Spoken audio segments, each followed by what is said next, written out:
नमस्कार विद्यार्थी मित्रांनो, मल्टिपल चॉईस क्वेश्चन्सच्या या सेकंड लेक्चरमध्ये तुमचं स्वागत आहे.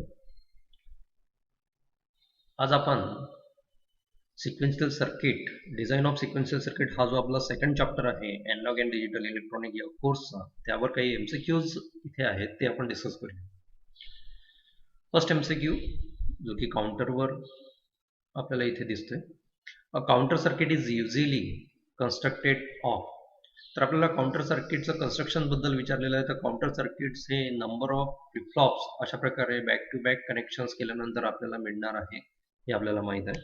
Okay, so number of latches connected in cascade form, latches नाही होणार. Okay, number of NAND gates, obviously कोणतेही लॉजिक गेट्स कॉम्बिनेशन्स नाही आहे.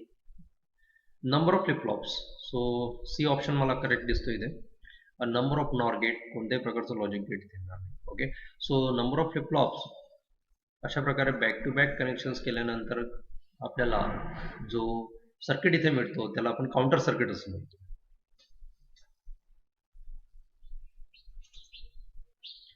ओके, सेकंड क्वेश्चन आहे बघा, ripple counter also called as. तर हा एक अवेअरनेस क्वेश्चन आहे, एक लक्षात ठेवायचं. रिपल काउंटर हा तुमचा असिंक्रोनस काउंटर असतो. So option B is correct for this questions.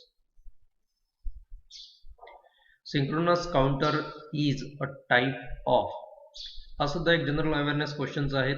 Okay, तर इथे लक्षात घ्यायचं आहे, सिंक्रोनस काउंटर हा मीडियम स्केल इंटिग्रेटर हा अशा प्रकारचा काउंटर असतो. ओके, मीडियम स्केल असतो इंटिग्रेटी. So it's all about the general awareness. how many natural state will there be in a 4-bit ripple counter. आता रिपल काउंटर म्हणजेच हा असिंक्रोनस काउंटर असतो, हे आपल्याला समजलेलं आहे.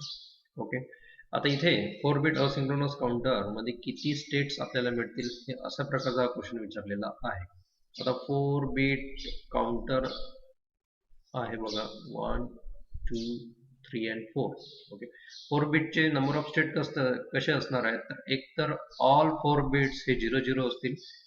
ओके, दुसरा स्टेट असं असू शकतं की सगळे चारही बिट्स हे आपले 1 1 1 1 असतील, किंवा यापैकी कोणतेही कॉम्बिनेशन्स आपल्याला मिळेल. तर मग असे कॉम्बिनेशन्स आपल्याला जेव्हा काउंट करायचे असतात तेव्हा आपण 2n हा फॉर्म्युला यूज करतो.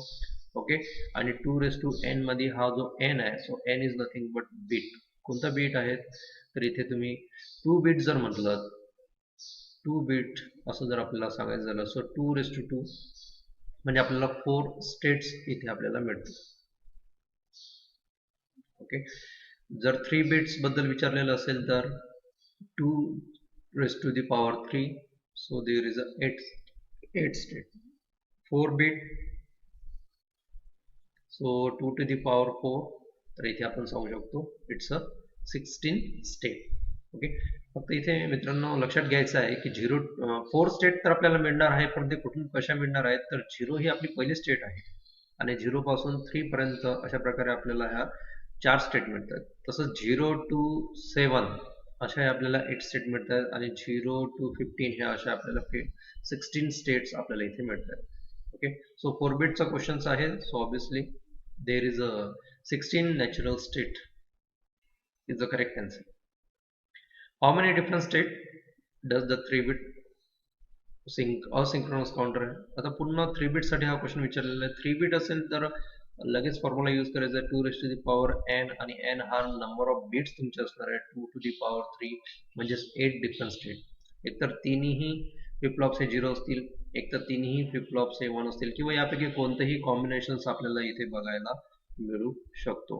तर असे नंबर ऑफ स्टेट्स इथे आपल्याला काउंट करायचे होतात. तर या नंबर ऑफ स्टेट किती असणार आहेत, तर 8 for 3-bit counter. How many different state does the 2-bit?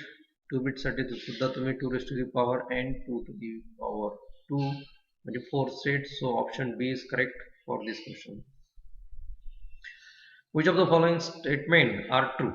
आता खाली 4 स्टेटमेंट तुम्हाला दिले, त्यापैकी 3 स्टेटमेंट हे फॉल्स आहेत आणि त्यापैकी एकच कोणतेही स्टेटमेंट हे ट्रू असणार आहे. तर ते आपल्याला आयडेंटिफाय करायचं. सो फर्स्ट स्टेटमेंट त्यांनी दिलेलं आहे बघा, asynchronous event does not occur at the same time. Obviously synchronous आणि असिंक्रोनसचे डेफिनेशन आपण बघितलेले आहे. Synchronous, what is the meaning of synchronous? So synchronous म्हणजेच काय की क्लॉक पल्स हे ॲट अ टाइम जेवढे पण फ्लिपफ्लॉप तुमच्या काउंटरमध्ये किंवा सर्किट्समध्ये किंवा रेजिस्टन्समध्ये कनेक्टेड असणार सगळ्या फ्लिपफ्लॉपला ॲट अ टाइम क्लॉक ही जाणार आहे. जशी क्लॉक पल्स फर्स्ट फ्लिपफ्लॉपला दिलेली आहे तीच क्लॉक पल्स आपण काय करणार आहोत तर सेकंड फ्लिपफ्लॉपला सुद्धा देणार आहोत. तीच क्लॉक पल्स आपण थर्ड फ्लिपफ्लॉपला सुद्धा देणार आहोत. म्हणजे इथे हजारो फ्लिपफ्लॉप जरी कनेक्ट असतील तरी हजारो फ्लिपफ्लॉप हे at a time he clock प्रत्येकाला जाणार, प्रत्येकाला अवेलेबल असणार आणि त्याला आपण सिंक्रोनिझम असं म्हणतोय. आणि आपल्याला हे बऱ्यापैकी माहित आहे की क्लॉक पल्स इथे आपण ट्रिगरिंगसाठी यूज करतोय, म्हणजेच या सर्किटला वेकअप करण्यासाठी, ऍक्टिव्ह करण्यासाठी, ऑन करण्यासाठी तुम्ही म्हणू शकता. तर circuit at a times flip-flop circuit मधले सगळे फ्लिपफ्लॉप्स हे ॲट अ टाइम ऑन होणे, ऍक्टिव्ह होणे, ट्रिगर्ड होणे या सगळ्यांना आपण सिंक्रोनायझेशन असं म्हणतो. म्हणजे सगळे फ्लिपफ्लॉप हे आपल्या एका कंट्रोलवर असणार आहे. सो असिंक्रोनस म्हणजेच काय असणार याच्या एक्झॅक्टली अपोजिट. तर आपण फक्त फर्स्ट फ्लिपफ्लॉपला ऑन करत असतो. Second, third and so on जे फ्लिपफ्लॉप असणार आहेत ते तुमच्या फर्स्ट फ्लिपफ्लॉपच्या आउटपुट्सवर डिपेंड असणार. ओके, तर इथे फर्स्ट ऑप्शन इथे जो दिलेला आहे asynchronous event does not occur at the same times, हे मला तर हे स्टेटमेंट करेक्ट वाटतंय. सेकंड स्टेटमेंट आपण वाचूया. Asynchronous events are controlled by clock. Obviously नाही, असिंक्रोनस इव्हेंट हा विथ रिस्पेक्ट टू टाइम काम करत नाही, त्याच्यामुळे त्याला असिंक्रोनस म्हटलं जातं. सिंक्रोनस बद्दल स्टेटमेंट आहे C. Synchronous event does not need a clock to control them. Obviously synchronous event जो असणार आहे त्याला क्लॉकची गरज असते, परंतु इथे सरळ सरळ म्हटलेलं आहे की does not need a clock. Okay, only the asynchronous event need a controlled clock. असिंक्रोनसला क्लॉकची गरज नसतं, परंतु इथे क्लॉकची गरज आहे असं त्यांनी म्हटलेलं आहे. म्हणजेच ऑब्विसली डी ऑप्शन सुद्धा आहे incorrect. So option A is correct, true. A down counter using N flip flops count. Option दिलेला आहे downward from the maximum. Obviously first option correct आहे. डाऊन काउंटर हा काय करतो याचं फंक्शन त्यांनी विचारलेलं आहे. डाऊन काउंटर हा मॅक्झिमम व्हॅल्यू पासून, जसे की 5 व्हॅल्यू जर तुम्ही मॅक्झिमम व्हॅल्यू असेल तर 5 पासून हा डाऊन काउंटिंग करणार. सो 5 नंतर 4 काउंट करणार, 4 नंतर 3 काउंट करणार, 2 काउंट करणार, 1 काउंट करणार, 0 काउंट. अशा प्रकारे इट्स अ डाऊनवर्ड काउंटिंग आणि म्हणूनच त्याला आपण डाऊन काउंटर असं म्हणतो. त्याच्याच अपोजिट हा अप काउंटर असतो. जो काउंटर तुम्ही जो व्हॅल्यू तुम्ही त्याला देणार आहात त्या व्हॅल्यू पासून तो अप काउंटिंग करणार. सो 1 ही व्हॅल्यू जर दिली तर त्यानंतर तो 2 काउंट करणार, 3 काउंट करणार, 4 काउंट करणार, 5. अशा प्रकारे इथे अप काउंटिंग. तर याला आपण अप काउंटिंग असं म्हणत असतो. आणि 5 4 3 2 1 that is nothing but down count. So option A is the correct. Okay, so down counter is, it counts in upward manner, it counts in downward manner. So obviously option B असणार आहे. बऱ्यापैकी easy MCQs आहेत. Up down counter. आता up down म्हणजेच दोन्हीही functions करणारे जे counters असतं, अप काउंटिंग ॲज वेल एज डाऊन काउंटिंग. आणि त्याला कोणत्या मोडमध्ये ऑपरेट करायचं त्यासाठी एक मोड काउंटरचं एक बटन सुद्धा असतं. Okay, so up counter, up and down counter is combinations of.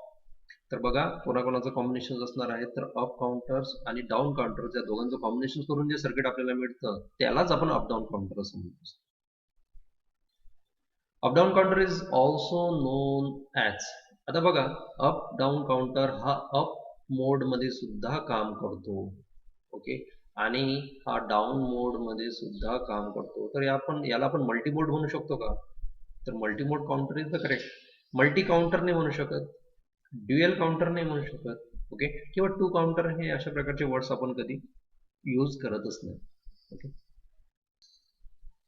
Okay, in 4-bit up down counter how many flip flops are required.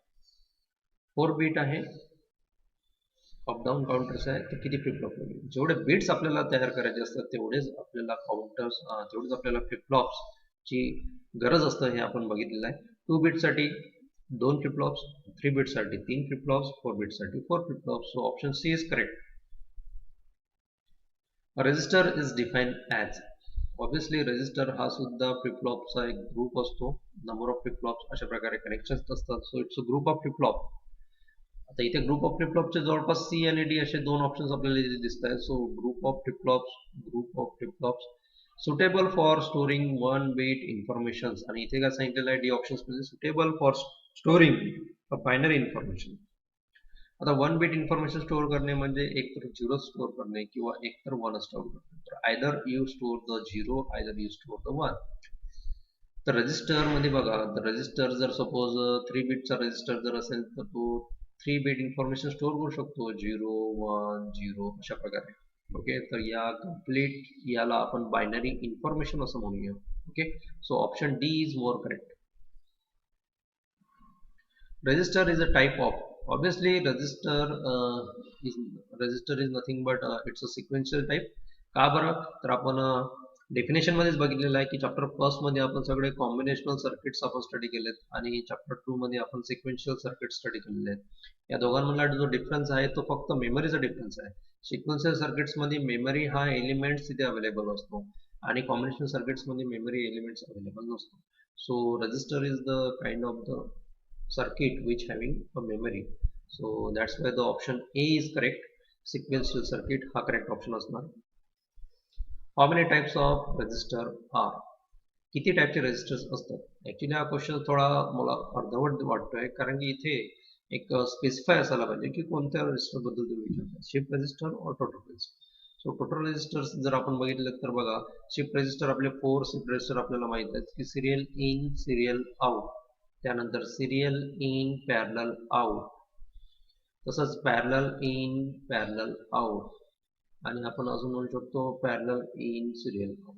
अशा प्रकारे 4 रजिस्टर तर आपले इथेच बनत आहेत. ओके, आणि स्पेशल मोड वाले जे आहेत त्यापैकी बाय डायरेक्शनल रजिस्टर एक आहे. ओके, आणि दुसरा युनिव्हर्सल. या सगळ्या शिफ्ट रजिस्टरचं एकच सर्किट जे आपण बनवलेलं आहे त्याला आपण युनिव्हर्सल शिफ्ट रजिस्टर असं म्हणतो. तर ऍक्च्युली तसे जर बघितलं तर इथे बघायला दिसत आहेत की 4 शिफ्ट रजिस्टर आणि 2 स्पेशल, अशा प्रकारे 6 हा आकडा इथे यायला पाहिजे होता, परंतु ऑप्शन मध्ये 6 आकडा नाही आहे, म्हणजेच त्यांना स्पेशल रजिस्टर बद्दल विचारायचं नाही आहे, तर इथे शिफ्ट रजिस्टर बद्दल त्यांना विचारायचं आहे. So option 4 C option is the correct. In D register D stand for. Okay, आता बघा इथे डी स्टँड फॉर हा डेटाच असणार आहे, डिक्रिमेंट तर नसणार आहे, डीके हा नसणार आहे, डिले सुद्धा नसतो. बरेचसे स्टुडंट डिले त्याला बोलतात परंतु डिले हा नसतो. So D stand for data. जो काही डेटा इनपुटला आहे तोच डेटा आउटपुटला जनरेट करतो. So that's why it's D register. Register capable of shifting in one direction is, म्हणजे एखादा रजिस्टर आहे आणि तो त्याची कॅपॅसिटी म्हणजे कॅपेबिलिटी आहे की तो फक्त एकाच डायरेक्शननी काय करू शकतो, डेटाला शिफ्ट करू शकतो. तर त्याला आपण शिफ्ट रजिस्टर असं म्हणतो.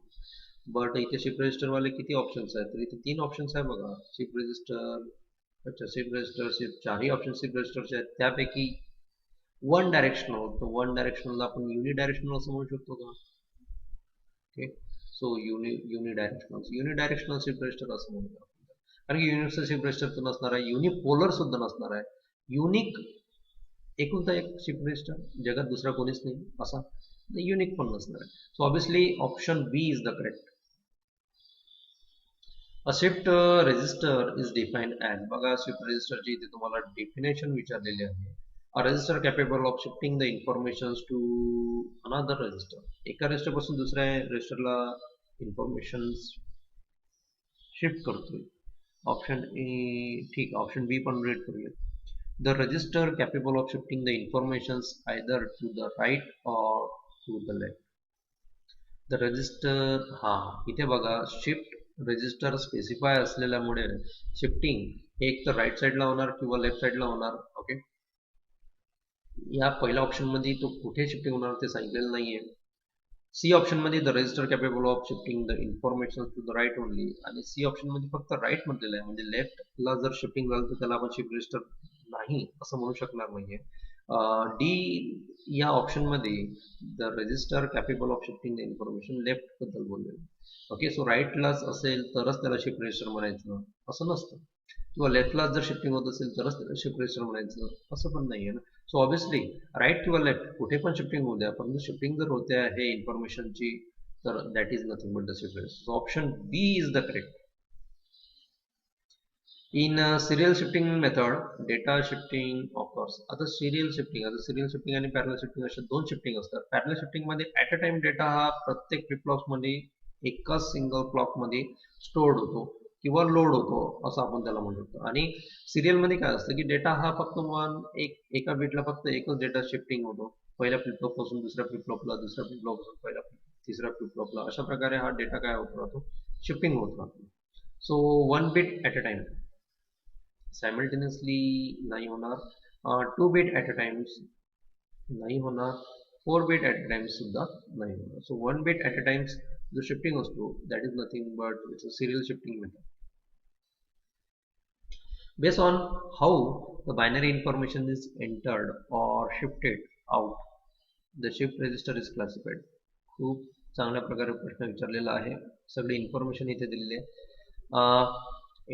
Based on the how binary information is entered, म्हणजे इनपुट तुम्ही कुठून देतायत आणि तो डेटा कुठे शिफ्ट होणार आहे, अशा बेसिसवर जर तुम्ही क्लासिफाय केलं तर आपल्याला बघा, इनपुट जर सिरियली इन केलेलं असेल आणि आउटपुट जर सिरियली आउट होत असेल तर आपण सिरियल इन सिरियल आउट असं त्याला म्हणतो. त्यानंतर इनपुट सिरियली आपण देतोय परंतु आउटपुट जर पॅरलली आपण घेतोय तर त्याला सिरियल इन पॅरल आउट असं आपण त्याला शिफ्ट रजिस्टर म्हणतो. तसंच आपल्याला थर्ड टाईप आपल्याकडे अवेलेबल आहे पॅरलल इन सिरियल आउट, तसंच parallel in parallel out. So parallel in parallel असे 4 टाईपचे आपल्याकडे shift register available. So option C is correct.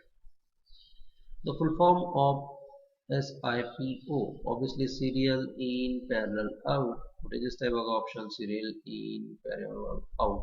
हा, इथे कन्फ्युजन करण्यासाठी तुम्हाला डी ऑप्शन सुद्धा दिलेला आहे बघा, सिरियल इन पॅरलल. तर पॅरललच्या ऐवजी इथे पेरिफेरल विचारलेला आहे. सो पेरिफेरल हा करेक्ट वर्ड्स नाहीये. So serial in the parallel out, option A is correct. A shift register that will accept a parallel input. एक shift register है जो कि parallel input घेतोय, और bidirectional serial load and internal shift feature. म्हणजे बघा shifting हे feature सुद्धा आहे, bidirectional serial loading सुद्धा आहे, म्हणजे राईट किंवा लेफ्ट दोन्ही साईडने सुद्धा घेऊ शकतो. म्हणजे सिरियल इन सुद्धा करू शकतो, सिरियल आउट सुद्धा करू शकतो. ओके, त्याच्यानंतर पॅरलल इन आउट सुद्धा करू शकतो, म्हणजेच पॅरलल इन करू शकतो, तसंच पॅरलल आउटिंग सुद्धा करू शकतो. त्यानंतर तो राईटला सुद्धा शिफ्ट करू शकतो, त्यासोबत सोबत लेफ्टला सुद्धा शिफ्ट करू शकतो. म्हणजे बघा सगळेच फंक्शन्स एकाच रजिस्टर मध्ये आपल्याला बघायला मिळतात, आणि असा जो रजिस्टर असतो त्याला आपण युनिव्हर्सल शिफ्ट रजिस्टर असं म्हणतो. How can parallel data be taken out of the shift register simultaneously?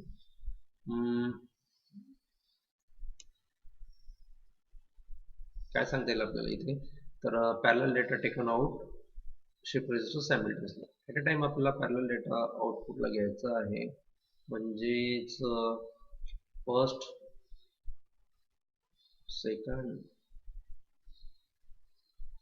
आणि थर्ड असे 3 बिट्स आपण घेऊया. द पॅरलल डेटा जर टेकन आउट करायचं असेल तर आउटपुट पासून डेटा तर डायरेक्टली आपल्याला आउटपुटला घ्यायचा असतो. Use the Q output of the last flip-flop, use the Q output of the first flip-flop. पहिल्या फ्लिपफ्लॉप मधला डेटा जर मिळाला त्याला आपण पॅरलल डेटा असं म्हणतो का, तर नाही. Use the Q of last flip flop, last फ्लिपफ्लॉपच्या आउटपुट क्यू पासून जर आपल्याला आउटपुट मिळालं तिथून आपल्याला पॅरलल डेटा मिळतो का, तर नाही. लास्ट फ्लिपफ्लॉप पासून जो डेटा आपल्याला मिळतो सिरियली डेटा, सिरियली आउट जर असेल तरच आपल्याला हा डेटा अशा प्रकारे मिळतो. म्हणजेच बी ऑप्शन सुद्धा इनकरेक्ट आहे. Tie all the Q outputs together.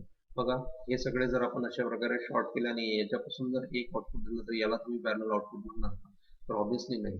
So use एकच ऑप्शन बाकी राहिलेला आहे डी. तर काही रीड न करता आपण डी ऑप्शन क्लिक करूया.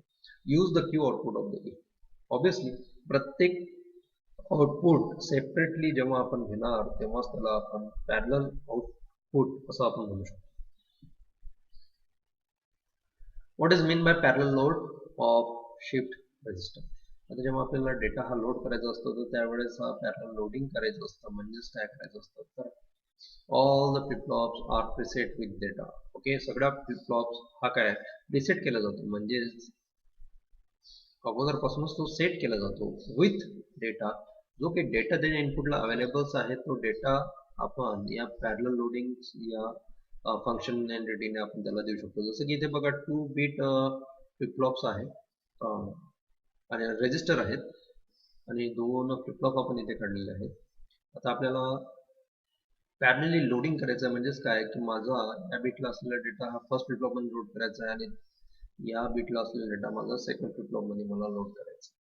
ओके, तर इथे सपोज 0 आहे, इथे सुद्धा 1 आहे. तर during the clock pulse event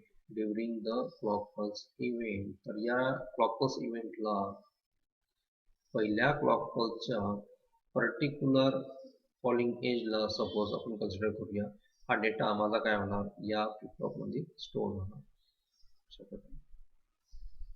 म्हणजेच आपण प्रीसेट करतोय. ओके, प्रीसेट करणे म्हणजे सगळे फ्लिप फ्लॉप हे ऍक्टिव्हेट करणे म्हणजेच 1 अशा प्रकारे डेटा स्टोअर करणार. परंतु इनपुटला जर डेटा जर सपोज 0 अवेलेबल असेल तर तुमचा डेटा हा आतमध्ये स्टोअर केला जाईल 0. So that why the option A is the correct options. All the flip flops are preset with data. The group of bits 1 1 0 0 1 is serially shifted rightmost bit first into a 5-bit parallel output shift register with an initial state 0 1 1 1 0. After the 3 clock pulses, the register contains. बघा 5 bit parallel output shift register विचारलेलं आहे, त्याच्यामुळे इथे आपल्याला 5 bit काढावे लागणार आहे. तर हा माझा पहिला बीट इथे स्टोअर होणार, दुसरा बीट दुसऱ्या फ्लिप फ्लॉप मध्ये स्टोअर होणार, तिसरा बीट तिसऱ्या फ्लिप फ्लॉप मध्ये स्टोअर होणार आणि अशा प्रकारे आपण 5 बीट फ्लिप फ्लॉप्स इथे काढलेले आहे. द ग्रुप आपल्याला इनपुटला काय करायचं आहे की 1 1 0 0 1 हा डेटा जो आहे हा डेटा आपल्याला स्टोअर करायचा आहे. बायनरी डेटा आहे आणि त्यांनी सांगितलेलं आहे की right most bit is the first. म्हणजेच हा जो बीट तुम्हाला इथे दिसतोय राईट साईडचा तोच सगळ्यात अगोदर एंटर्ड होणार. आणि इनिशियली या फ्लिपफ्लॉप मध्ये जो डेटा इथे स्टोअर आहे तो डेटा आपल्याला इथे घ्यायचा आहे. तर इनिशियली हा डेटा इथे स्टोअर आहे बघा 0 1 1 1 आणि 0 अशा प्रकारे. आता ड्युरिंग फर्स्ट क्लॉक पल्स काय होणार. So during first clock pulse हा डेटा आपला पहिल्या फ्लिपफ्लॉप मध्ये स्टोअर होणार. पहिल्या फ्लिपफ्लॉपचा डेटा सेकंड मध्ये शिफ्ट होणार, सेकंडचा थर्डला शिफ्ट होणार, थर्डचा फोर्थला शिफ्ट होणार, फोर्थचा फिफ्थला शिफ्ट होणार. मग फिफ्थचा काय होणार, तर फिफ्थचा आपल्याला इथे सिरियल आउट पासून आउटपुट डेटा आपल्याला मिळणार. Okay, so during the first clock pulse, so इथे मी लिहितोय so during the first clock pulse माझा डेटा हा पहिला 1 होणार आणि रिमेनिंग हा जो 0 डेटा आहे हा मला इथे बघायला मिळेल, सेकंड फ्लिप फ्लॉप्स मध्ये बघायला मिळेल.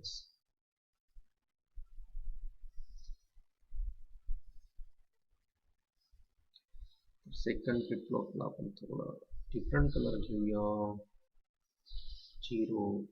मग हा मला इथे 1 स्टोअर झालेला मिळेल, मग मला इथे 1 स्टोअर झालेला मिळेल हा 1 आणि हा 0 तुम्हाला कुठे मिळेल तर हा 0 तुम्हाला इथे आउटपुटला जनरेट झालेला मिळेल आउटपुटला. ओके, इकडे तुमचं आउटपुट तयार होतं.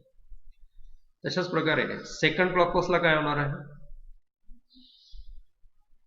तर इथे क्लॉक पल्स जेव्हा सेकंड एक्झिक्यूट होणार तेव्हा माझा हा जो सेकंड मोस्ट सिग्निफिकंट बीट जो आहे तो शिफ्ट रजिस्टर मध्ये एंटर्ड होणार जो की 0 आहे.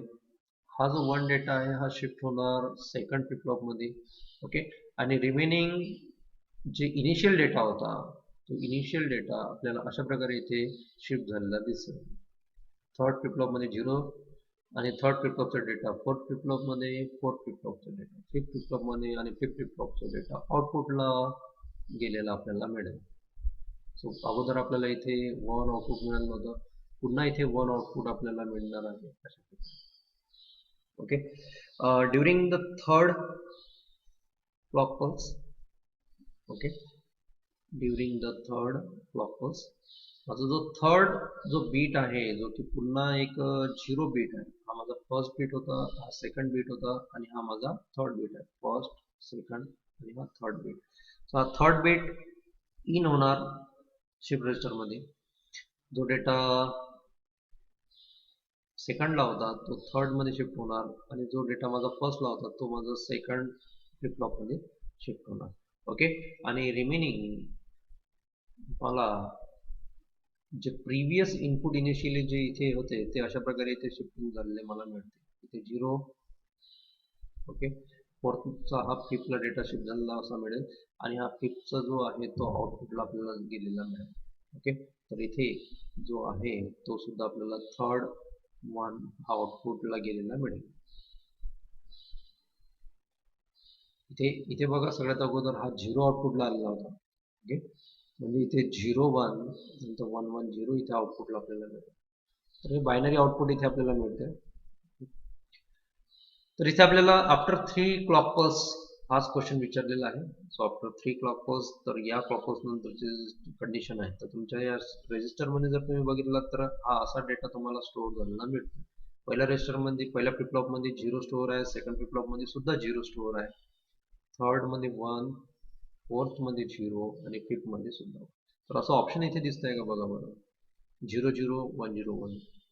तर 0 0 1 0 1. सी ऑप्शन्स मला इथे दिसतंय. So option C is the correct. After 3 clock pulse right shifting रजिस्टरमध्ये 0 0 1 0 1 आपल्याला स्टोअर झालेला मिळेल. Assume a 4-bit serial in serial out shift register initially clear. Initially clear म्हटल्यानंतर इथे बघा initially clear म्हणतात म्हणजेच तुमचा हा 4-bit जो शिफ्ट रजिस्टर आहे तो अगोदर आपण काढून घेऊया. ओके. इनिशियली क्लिअर आहे. क्लिअर असल्यामुळे म्हणजेच काय इनिशियली याचा जो डेटा आहे तो 0 0च डेटा आहे. ओके. आणि त्यानंतर आपल्याला इथे 2 क्लॉक पल्स नंतर कोणता डेटा इथे असणार आहे तो आपल्याला इथे फाइंड आउट करायचा. So during the first clock pulse and during the second clock pulse तर तुम्ही अशा प्रकारे इथे ही कंडिशन इथे फाइंड आउट करा. We wish to store the nibble. आपल्याला जो निबल इथे निबल म्हणजेच 4 बिट डेटा असतो 1 1 0 0 हा स्टोअर करायचा आहे. Okay. and what will be the 4-bit patterns after the second clock pulse. So rightmost bit first. So rightmost bit हे तुमचं फर्स्ट आहे म्हणजेच इथे जो आहे हा फर्स्ट बिट. सो सगळ्यात अगोदर फर्स्ट क्लॉक पल्सला तुमचा 0 इथे स्टोअर होणार. जो अगोदरचा 0 होता फर्स्ट फ्लिप फ्लॉप मध्ये तो सेकंड फ्लिप फ्लॉपला शिफ्ट होणार. सेकंड फ्लिप फ्लॉपचा 0 हा थर्ड फ्लिप फ्लॉपला शिफ्ट होणार. थर्ड फ्लिप फ्लॉपचा 0 हा फोर्थला शिफ्ट होणार. मग फोर्थचा आपल्याला काय मिळणार तर आउटपुटला मिळणार ना. ओके.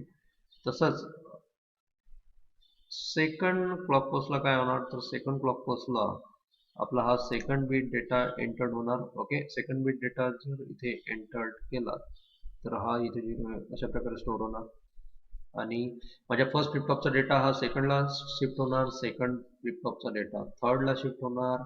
थर्ड फ्लिप फ्लॉपचा डेटा मला फोर्थला शिफ्ट होणार आणि फोर्थचा जो डेटा आहे तो मला आउटपुटला अशा प्रकारे इथे मिळालेला output. Okay. So after the first clock pulse after the second clock pulse मग इथे आपल्याला हा जो स्टेटस आहे हा स्टेटस विचारलेला आहे. So option C is correct for this question. A serial in parallel out the 4-bit shift register initially contained is all 1 and the data label 0011 is waiting to enter. So after the 4 clock pulses the register contains. म्हणजे बघा serial in parallel out हा म्हणजे serial in parallel out हा shift register आहे. Okay. आणि अशा प्रकारे आपल्याला आउटपुट ऍट अ टाइम मिळणार आहे परंतु डेटा हा सिरियली इन होणार आहे. सो डेटा सिरियली इन होतोय. डेटा इन काय कोणता डेटा इन करायचा आपल्याला तर 0 1 1 1 हा डेटा इन करायचा आहे.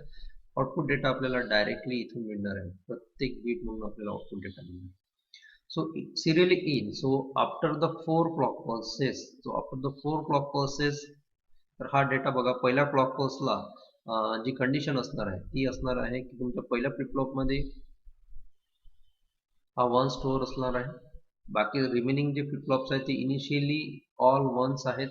ओके. म्हणजेच या फ्लिप फ्लॉप मध्ये अगोदर पासूनच हे 1 1 1 हा डेटा स्टोअर आहे. परंतु हा जो फर्स्ट बीट डेटा इथे जेव्हा 1 स्टोअर होणार तेव्हा फर्स्ट फ्लिप फ्लॉपचा डेटा हा सेकंडला तुम्हाला दिसेल. सेकंड फ्लिप फ्लॉपचा डेटा थर्डला तुम्हाला दिसेल. थर्ड फ्लिप फ्लॉपचा डेटा फोर्थला दिसेल आणि फोर्थ फ्लिप फ्लॉपचा जो डेटा आहे तो 1 आउटपुटला आलेला आपल्याला दिसेल. ओके. तसंच सेकंड फ्लिप फ्लॉपला काय होणार आहे, सॉरी सेकंड क्लॉक पल्सला, तर सेकंड क्लॉक पल्सला आपला हा सेकंड बिट डेटा हा फर्स्ट फ्लिप फ्लॉप मध्ये स्टोअर होणार. ओके, आणि हा तुमचा फर्स्ट फ्लिप फ्लॉपचा डेटा हा सेकंडला जाणार,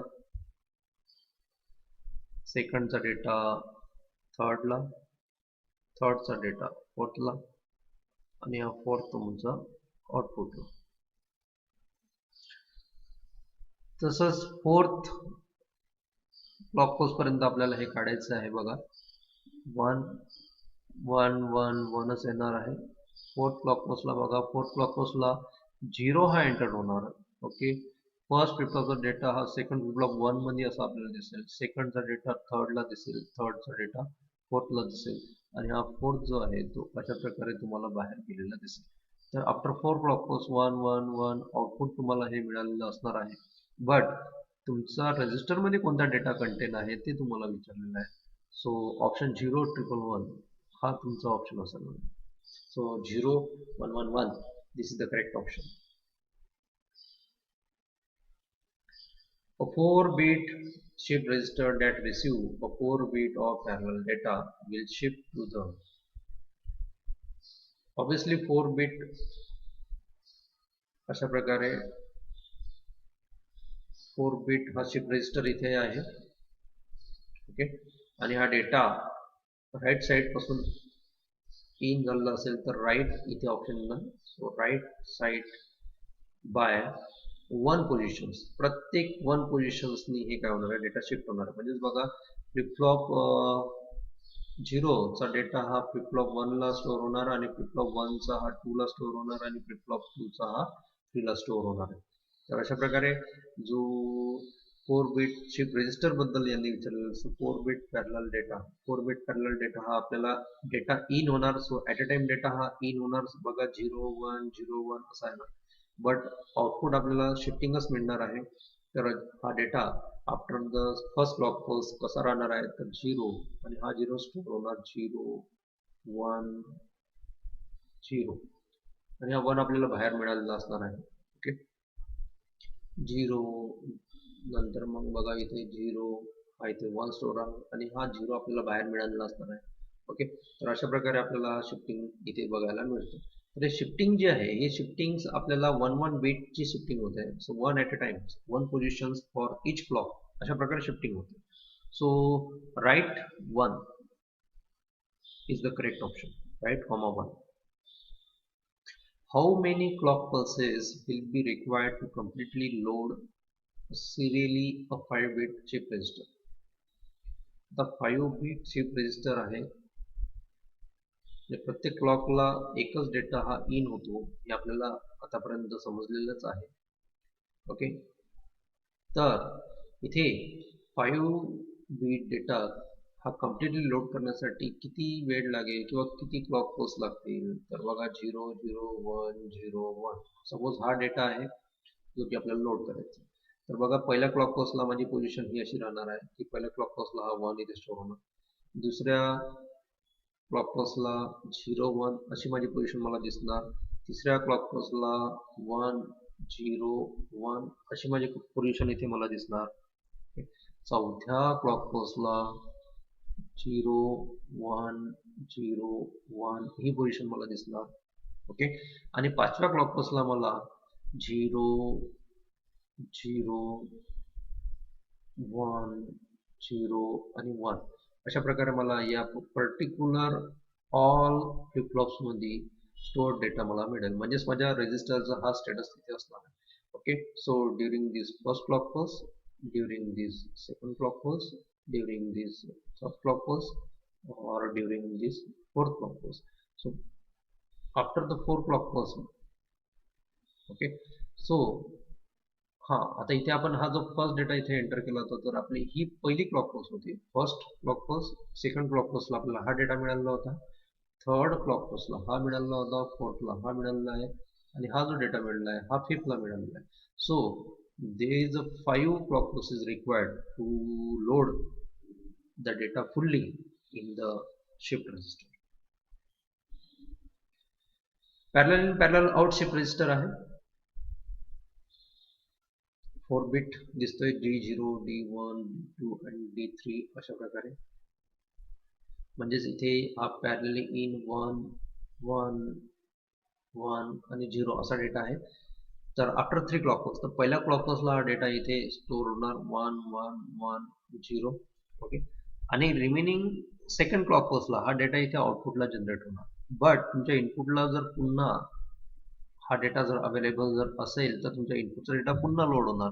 म्हणजेच तुमच्या इनपुटला जोपर्यंत 1 1 1 0 हे इनपुट्स अवेलेबल आहे तोपर्यंत तुमच्या या शिफ्ट रजिस्टरमध्ये तुमचा हा कंटिन्युअस डेटा हाच राहणार आहे. So parallel in, parallel out, so 1110, that is the option. A is correct. Okay. हा एक बऱ्यापैकी MCQ यांनी विचारलेला आहे. A group of bit 1 1 1 0 1 1 0 1 1 1 is serially shifted into a 8-bit parallel out shift register with an initial state 1 1 1 1 0 0 0 0. After the 2 clock pulses the register contain. म्हणजे बघा एक 8 bit register आहे त्याच्यात अगोदरच 1 1 1 आणि 0 0 0 0 हा डेटा स्टोअर आहे. आणि आता आपल्याला तिथे काय स्टोअर करायचं आहे, तर आपल्याला हा बिट डेटा तिथे स्टोअर करायचा आहे. कोणता डेटा स्टोअर करायचा आहे, 1 0 1 1 0 1 1 1 हा डेटा स्टोअर. आणि त्यांनी विचारलेलं आहे after the 2 clock pulses. So after the 2 clock pulse, पहिल्या क्लॉक पल्सला फर्स्ट डेटा हा 1 असणार आहे. हा डेटा शिफ्ट झालेला आपल्याला इथे दिसणार आहे. प्रत्येक बीट हे बाजूला शिफ्ट करून घ्यायचं आहे. सो 1 1 1 इथे आपल्याला 1 दिसेल कारण की हा बीट इथे शिफ्ट झालेला असणार आहे. आणि 0 तर 4 0 0 फक्त 3च 0 आपल्याला बघायला मिळतील कारण की चौथा 0 जो असणार आहे तो बाहेर निघालेला असणार आहे. ओके. पहिल्या क्लॉक पल्सला. दुसऱ्या क्लॉक पल्सला हा जो राईट मोस्ट जो सेकंड बीट आहे हा स्टोअर होणार. आणि रिमेनिंग जे तुमचं इनपुट आहे ते काय, ते आपल्याला ॲज इक्वल्स लिहिता येईल. बघा 1 1 1 1 0 0. ओके. तर अशा प्रकारे आपल्याला after the 2 clock pulse, this is for the first clock pulse and this is for the 2 second clock pulse नंतर आपल्याला हा डेटा तिथे बघायला मिळेल. तर बघा बरं असा डेटा आहे का ऑप्शन्समध्ये. सगळे 1 आहे, फक्त लास्ट 2 झिरोज आहेत. Okay, so option D is correct. What type of register would have a complete binary number shifted in one bit at a time and have all the store bit shifted out one at a time? म्हणजेच यांना सरळ सरळ विचारायचं आहे की data single clock पल्सने load व्हायला पाहिजे. During the single clock pulse data should be load and during the single clock pulse the data should be output. It can be generate the output. Okay. म्हणजेच data हा एकाच clock पल्सला load झाला पाहिजे आणि दुसऱ्या clock पल्सला लगेच तो आउटपुटला आपल्याला जनरेट झाला पाहिजे. तर असे हे पॅरलल इन पॅरलल आउट वाले जे शिफ्ट रजिस्टर असतात ते अशा प्रकारेच असतात. एक सिंगल क्लॉक पल्स त्यांना रिक्वायर्ड असतं डेटा लोड करण्यासाठी 1 0 0 1 अशा प्रकारे डेटा लोड. आणि हा डेटा आउटपुटला इथून जर जनरेट करायचा असेल तर आउटपुटला जनरेट करायला सुद्धा त्यांना एक फक्त सिंगल क्लॉक पल्सची गरज असते. So it's a parallel in and parallel out. So parallel in parallel out option आपला इथे ए मध्ये दिसतोय. So A option is correct. Ring shift and Johnson counters. बघा ring shift and Johnson counters हे synchronous counter आहेत का, asynchronous counter आहेत का, ट्रू बायनरी काउंटर्स आहेत का, synchronous and true binary counters आहेत का. क्वेश्चन थोडा डिफिकल्ट आहे. Ring shift and Johnson counter म्हणजे रिंग आणि ट्विस्टेड रिंग यांच्याबद्दल हा क्वेश्चन विचारलेला आहे. तर रिंग आणि ट्विस्टेड रिंगची जर आपण डायग्राम जर थोडी व्यवस्थित बघितली तर आपल्याला इथे बघायला मिळतं की जे नंबर ऑफ फ्लिप फ्लॉप जे आपल्या रिंग आणि ट्विस्टेड रिंग मध्ये कनेक्टेड आहेत ते अशा प्रकारे त्यांना प्रत्येकाला जी क्लॉक आहे ते सिंक्रोनाइज क्लॉक आपण त्यांना प्रोव्हाइड केलेली आहे. सिंक्रोनाइज क्लॉक जर असेल तर त्यांना आपण सिंक्रोनस काउंटर म्हणू शकतो. Okay. So option A is the correct. So thanks for watching this video.